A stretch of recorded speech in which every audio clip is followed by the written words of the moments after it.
this takes us into the conversation about what may be the future for Disney, right? Because apparently something came out of this board meeting that this shareholder retreat, as you were, or this board retreat, as you were, that just occurred in Florida, right? Well, the first thing that came out of this was obviously Bob Chapek's contract extension, right, for the next 3 years, and that made a lot of a lot of play online. But apparently there were some other talks that came out of this meeting that WDW Pro from that park place actually alludes to. And I found this article and I thought this was really fascinating to kind of share here. So we talked about how, box office performance, how, things at Marvel, things at Pixar, they're not doing so hot. And we've, talked about the range of reasons why that might be. Well, apparently Chapek understands those reasons as well and might be doing something about it. So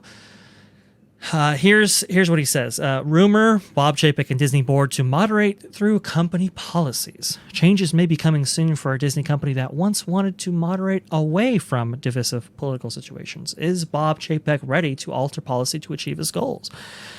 And as we've heard, we've heard that Chapek is, we were hearing, at least I was hearing that back in, before the events of Florida, that April was going to be the month that Chapek go into his kind of direction that we're going to follow the data. We are going to follow consumer expectations, and we're going to deliver what consumers want here. And apparently, and get away from maybe the political division that's kind of taken hold in the company, right?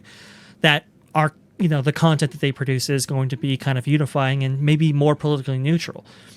Of course, as you know, the Florida thing happened, right? And obviously Bob Chapek maybe stepped away from that position. Well, maybe that's coming back here. So I'll read this little excerpt for you. The main thing that seems to be coming through from discussions I've had is that a plan was in place during the board's week-long meetings in Orlando, Florida. Though the specifics of that alleged plan remain mostly obscured, some sources are saying that the board wants to return to a prior strategy now that the winds have shifted in the mood of consumers towards Disney. Sources that I have spoken with expect a company-wide announcement to take place either in November or February, depending on factors that could shift that date. Another source claims it could be slightly later, perhaps in March of 2023. No reason was given as to why it would be held up, but such a policy shift would be coupled with the new Disney pillars presented at the beginning of this year, in particularly moderating away from divisive family material in family entertainment would relate to the dictate that the company cease working against its own audience. Additionally, I now believe that Chapek and the board intend to make more personnel changes intended to assist in quelling dissent and pushback about the company's need to moderate. This is in line with what I was reporting a month ago, and you can see that excerpt right here. But he goes on to say about how they might implement such a plan. OG, what do you think about it so far? Well, here's the thing. I think it's a good decision for Chapek to kind of take the company in a much more politically neutral direction. We're very divided in this country politically. Yeah. It's very hard for any one political candidate to get over 50%. This country is very much down the middle, right? Like 100%. It's 50% progressive, 50% conservative. So no matter what side you fall on, you're only going to get 50% of the country.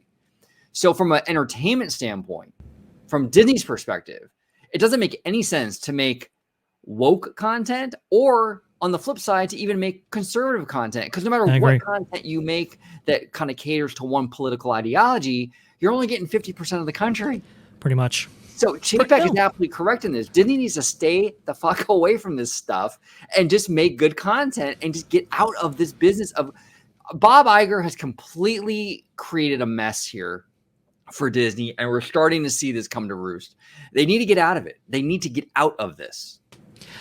I 100% agree. And look, I mean, Disney used to be in this business where they produced, maybe some things with a little bit more of a liberal bent than others, right? But for the most part, it was, and honestly, that goes back to Hollywood.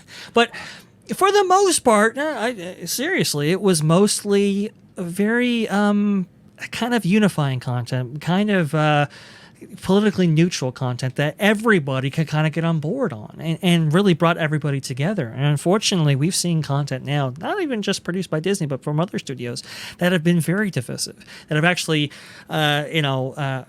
pulled people away from each other rather than pulling people towards, towards each other in the form of content that, like I said, is unifying.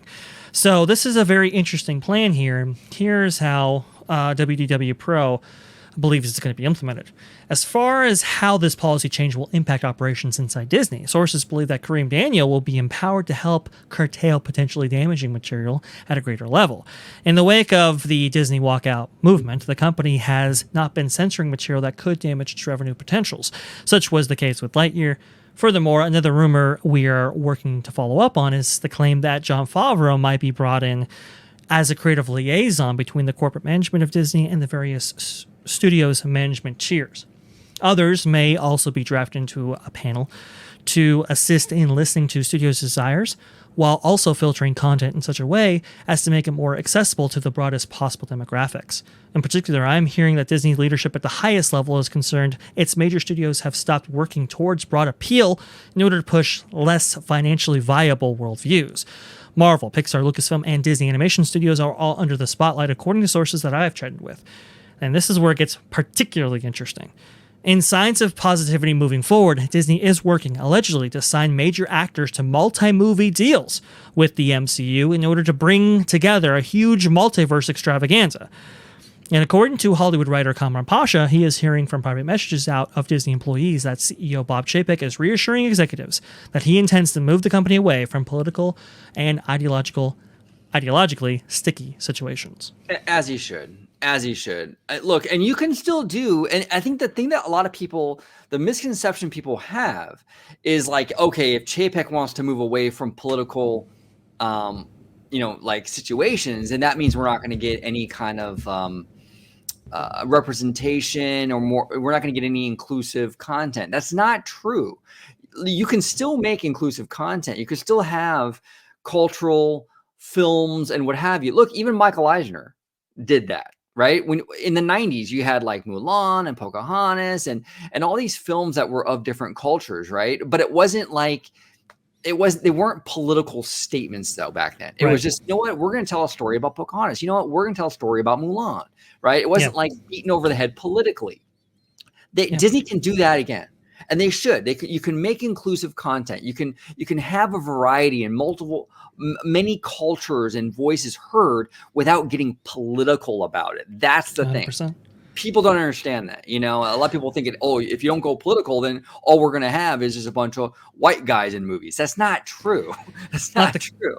Not the case at all. From what I understand, I think the best example of this coming out of Disney Studios right now is actually Miss Marvel. From what I understand, Miss Marvel is a very now it's a very diverse film, obviously, but more importantly, though, it doesn't really get into the realm of politics to a degree that it's divisive, right? It doesn't really, it doesn't really push people away. It actually, attracts people more than it revolts them. At least when you look at across the ideological spectrum, and then you look at a film like Top Gun Maverick, for example. Now, look, I understand that the cast from 30 years ago was predominantly white, and many of those people are carried over. But you have a pretty diverse cast in that film as well. But all of those characters are really they're characters unto themselves, right? I mean, it's there's little stereotyping going on there. And they're all very they all have a kind of these these kind of multi-layered motivations. They're all very well characterized in how they're portrayed, both in the writing and by the actors themselves. It's a film that is diverse, right, but not political, and it tells a great story. And I tell this to people a lot, like, hey, just because something is diverse doesn't mean it's inherently political. As long as there's a good story there, people really don't care. It's more about those characters on screen and how the entertainment is treated, quite honestly. And so that's what I think this is a good move for Disney. I think this is a good move for the studio going forward. And honestly, I do support Chapek in this effort here because, let's face it, as we've illustrated on this show, going back to our original Lightyear discussion, some of these moves coming out and some of this content coming out, it isn't all hitting, and we need to get back to that. No, 100%, 100%. And this is really why I don't know if you those at home remember reading that article about how Bob Iger was sort of lecturing Chapek about you shouldn't follow the data, right? Yeah. Because movies like Black Panther wouldn't have been made if I followed the data. And that whole thing, that argument that Iger made to Chapek, I think was total BS. Total BS. Look, when Bob Iger would go in and go, okay, we need to do this checkbox of like, this gender, this race. That's data driven, Bob Iger. That's it. Yeah. You are making data driven decisions. Now they're data driven from a different angle that Chapek is being data driven, but you're still doing data driven decision making. That when you tell your creatives, okay, we need a female superhero, that's not a creative decision. That's a data quota decision. That's like, okay, well, we need this, so now figure it out, right? That's the thing. Even like with things like Splash Mountain, which I actually support the retheme. I think that it could potentially, as long as they get the budget for it, can be a phenomenal retheme. I'm not against them retheming it to Princess and the Frog, but let's not kid ourselves and pretend that the retheme was done because some Imagineer woke up in the middle of the night with this epiphany that would be a great retheme. It was a data-driven, quota-driven decision and a cultural decision to make that change.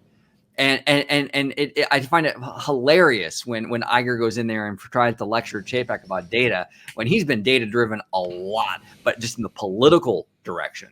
He has, and look, I'll even argue too. I think Data would have bore out a Black Panther film because listen, when you go back to Captain America: Civil War, where Black Panther made his debut, he was one of the most well-received characters in the entire film, and who people were like, "Ooh, now that guy I want to see in his own film." So I think even working in the under the nonsensical framework that this kind of strawman argument that Bob Iger forwarded, even in that instance where he was saying that data-driven decisions wouldn't have bore out a Black Panther, I think is nonsense because clearly I think it would have. Clearly, when people were coming out of Captain America: Civil War, they wanted to see more Black Panther. So even those arguments, I just don't think they hold water. I just don't think they have merit. And listen, data-driven, consumer-driven product, I think is the right way to go. Right. The studio is a for-profit company, right? I mean, it's like we got to make more money than these films are built for. Essentially, it's 101, and I think the way to do that the most efficient way possible is to appeal to the broadest demographic possible, which has, by the way, been Disney's bread and butter ever since 1923. It's ridiculous how some people are like, oh no, they should go in this direction, they should do this and they should do that. Look, if you want to have even Disney put out those films, right? Then go ahead, but just understand that might not be getting the biggest budget because there's a real good chance that it maybe doesn't make its money back, right? Because of those demographics and how they actually shake out. So I'll just argue, hey, if Disney's going to be putting out quality productions, if they're going to be putting out huge budget productions, then they should really get back to the 4-quadrant mentality that got them here to start with. No, 100%. And people have to understand, the people that want to get politics out of Disney have to understand too that, because I see a lot of people that want the politics out get frustrated. Oh, well, see, the latest movie has woke stuff in it or has politics in it. See, you have to understand something is that Chapek, his desire is to remove this stuff going forward and to move Disney in a more politically neutral direction. But Right. Disney's a massive company, and these films and TV shows and content take years to develop. He's not going to be able to turn this around on a dime. So you have to look, we didn't get here overnight. This was years and years and years and years of Bob Iger slowly transitioning the company, and it's going to take years and years and years and years and years to untransition that. Yeah. So I understand the frustration. Oh, well, Disney's Chapek doesn't want to be, political, but like the new movie that came out was woke. Okay, we get that, but this stuff has been in the pipeline for years. You got to give the guy a few years to kind of get this thing undone. It's going to take time, and it's not going to be done overnight. It's not going to turn on a dime. So just have patience. If you're one of those people that wants politics out of Disney, give Chapek a few years to get that going. And the group at Midnight's Edge actually had a really good conversation about this in the middle of their Thor and Love and Thunder video that they had produced, I believe, on Friday or. Yeah, I think it was yesterday, right? Look, I mean, just from a kind of a studio turnover perspective, right? I mean, these films have been in development for a long time. They have a certain maybe story that they were approved with. They get made, they get put out. I mean, even that process, just for the next CEO to kind of make their mark, political or not, it's going to take a number of years. And they estimated, probably 2025, is when kind of these films would come out with, Bob Chapek's wholly solidified seal of approval, right? And if we're talking about the political aspects, it's probably going to be around that time as well, because quite frankly, there's some discussion it's like, hey, do you want to necessarily derail films that maybe don't have the broadest appeal when maybe you can use that as kind of ammo going forward when it comes to maybe layoffs or firings or cancellation of projects and so forth? Maybe you do let those films go out there so they can kind of show people, hey, look, listen, people don't actually want this. We need to go in a different direction, right? I think there is an argument for that. I would just argue too, though, that it's like, hey, you might be doing some brand damage here, and those things have to be taken carefully.